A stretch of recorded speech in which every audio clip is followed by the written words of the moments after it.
Senhor presidente, deputado Marcos Sobreira, que por pouco tempo está aí sentado nessa cadeira, certamente estará sentado em uma alta posição no centro-sul do estado.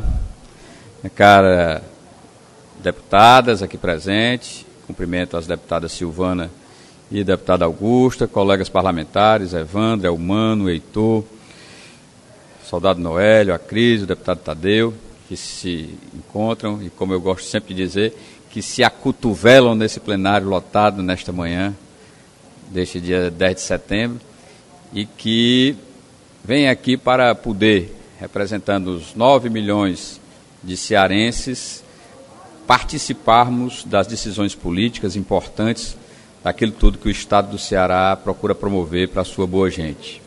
Cumprimento aos ouvintes da Rádio FM Assembleia, aos nossos telespectadores da TV Assembleia, TV Sinal de Aracati, TV Verde Vale do Cariri, e me dirijo também a você, internauta, que acompanha as nossas transmissões das sessões plenárias.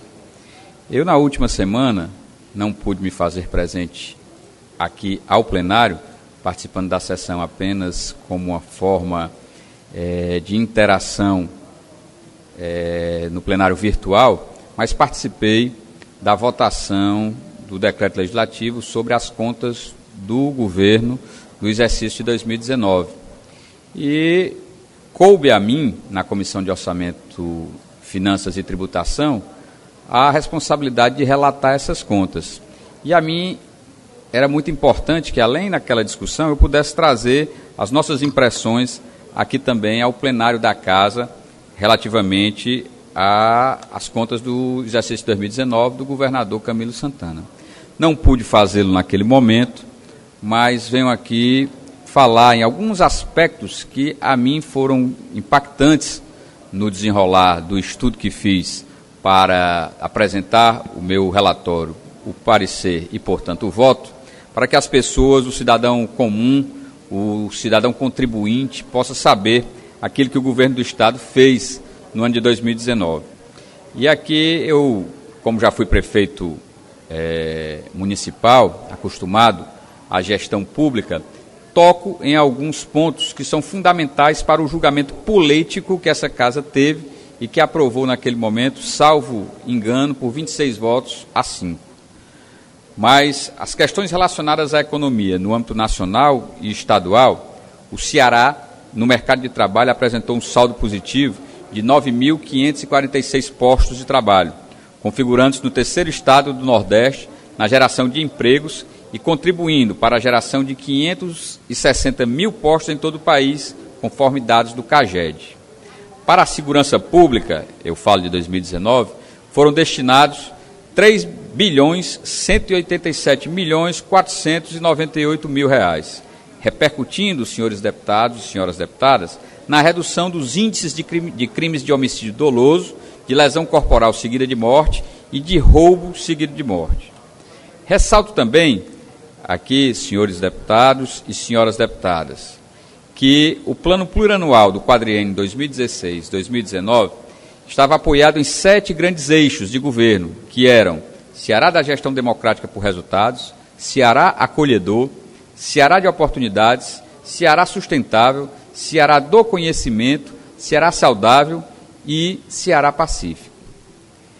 Tivemos, portanto, 84% em média da execução física consolidada desse plano diretor, ou melhor, desse plano plurianual de investimentos de 2016 a 2019.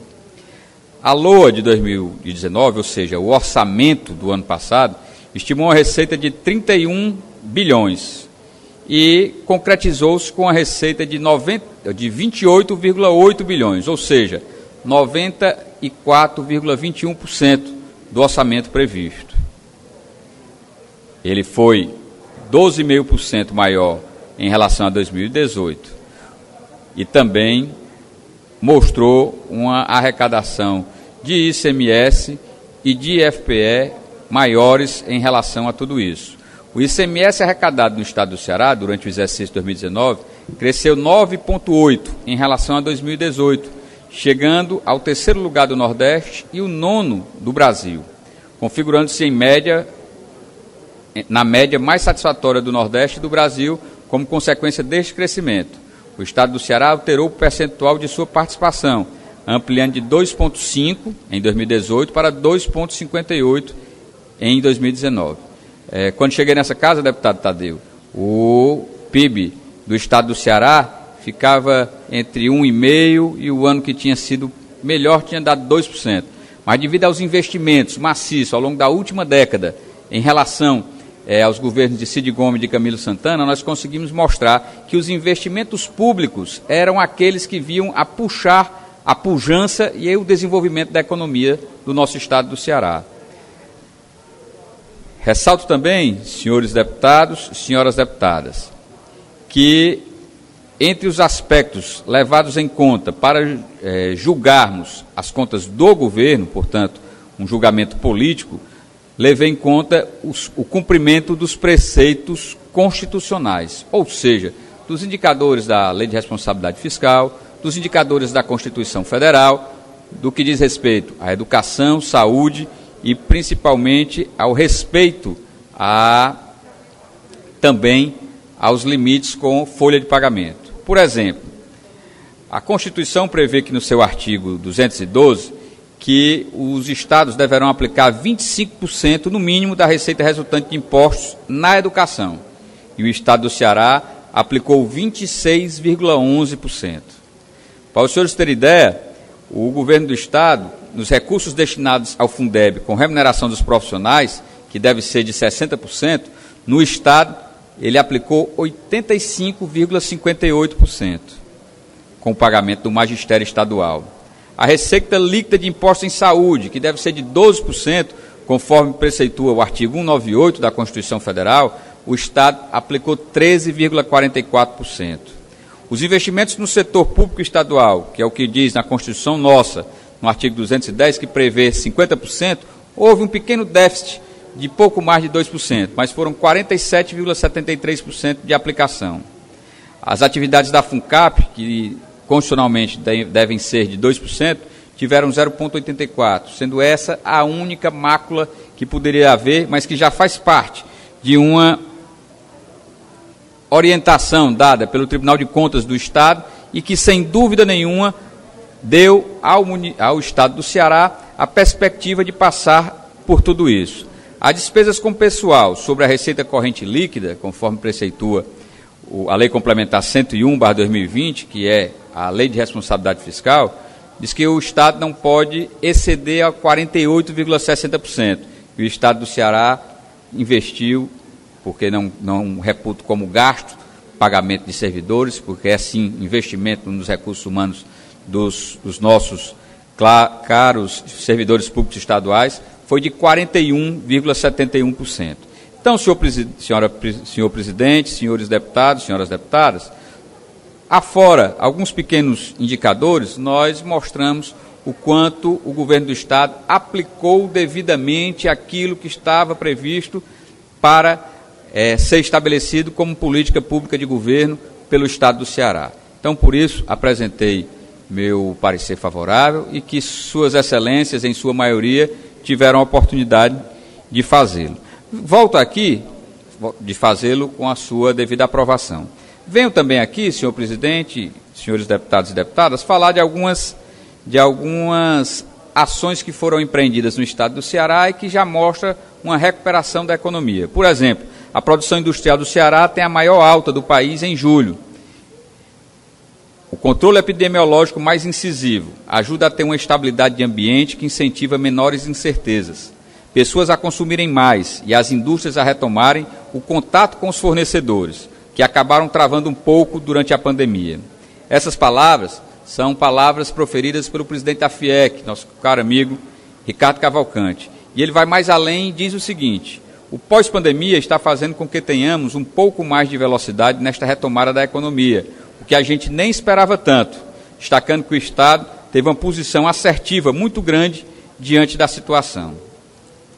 Ontem, o Sistema Verdes Mares foi visitado pelo Maurício Filizola, que é o presidente do Sistema Fé Comércio, pela Dalvani Mota, que é da Federação das Micro e Pequenas Empresas, e do superintendente do SEBRAE, Joaquim Cartacho.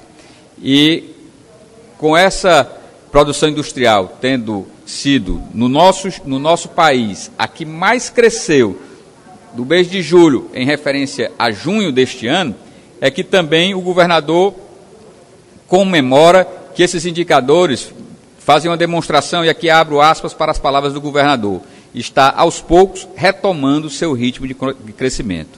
Nos 7 primeiros meses do ano, a indústria cearense acumula uma retração de 18%, ante 8% do Nordeste e quase 10% do Brasil. O Ceará foi referência na contenção da pandemia, um dos únicos estados do país a fechar a construção civil durante um período maior. Então, é esperado que esse acumulado seja mais baixo, porque você teve um período de suspensão mais prolongado. Ainda assim, é cedo para estar falando em crescimento a ponto de recuperar o que foi perdido na pandemia, mas, e aí é o que ressalto, é um processo encorajador para que superemos tudo aquilo que está colocado como as grandes dificuldades. Fecho a parte industrial, tocando no ponto em que o Ricardo Cavalcante afirma que acredita que no último trimestre o Ceará vai ter sim um PIB numa condição bem melhor do que a que atualmente estamos. Mesmo com o crescimento exponencial, após meses parados ou de operação com capacidade reduzida na quarentena, alguns setores da indústria agora estão enfrentando problemas para adquirir insumos e avançar na retomada das atividades. Além da forte queda da produção de matérias-primas nos últimos meses, a redução das importações devido ao câmbio e a alta demanda vem pressionando o preço de insumos. Desde a reabertura da economia, a construção civil, diga-se de passagem, indústria que mais gera empregos no nosso estado do Ceará, sofre com a redução da oferta de itens como tijolos, cimento, aço, concreto e argamassa, entre outros. O preço do tijolo, por exemplo, aumentou em mais de 60%, se comparado com os valores praticados antes da pandemia. O problema vem afetando também os setores têxtil, calçadistas e de embalagem. Existe uma preocupação grande por parte do empresariado cearense, que é justamente com a quebra ou o corte das cadeias produtivas do nosso estado. No setor de calçados, está faltando PVC. Para o setor de confecção, está faltando tecido. Para a construção civil, está faltando cimento, ferro. E o setor de embalagens está com alguns problemas. Então, ainda há setores que estão desabastecidos e não conseguem suprir a demanda. E a inflação preocupa. É o que expressa a sua preocupação o caro amigo Ricardo Cavalcante, presidente da FIEC. Então, senhores deputados, senhoras deputadas, essas são algumas das notícias que trazemos aos senhores com essa reabertura do setor produtivo, garantindo à indústria cearense um salto de 34,5% da produção de julho em relação a junho, sendo, portanto, um expressivo momento em que estamos aí a fazer com que o estado do Ceará se reorganize, tenha a oportunidade de, com o ajuste que existe de suas finanças públicas, possa incentivar a esses parceiros, e aqui eu registro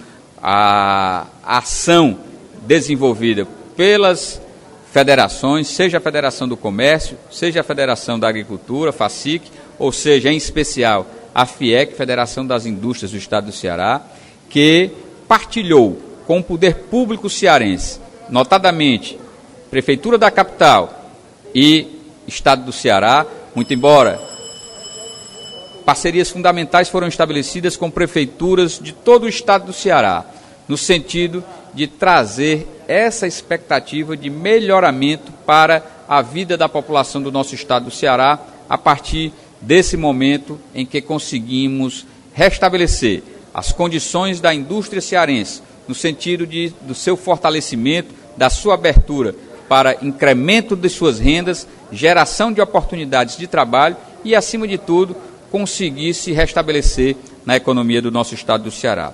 Era isso, senhor presidente, que queríamos deixar na manhã de hoje sobre o relato das contas do governo, votado na última semana, assim como também de fazermos essa explanação sobre a retomada e o fortalecimento da indústria do Ceará. Muito obrigado, agradeço ao senhor presidente.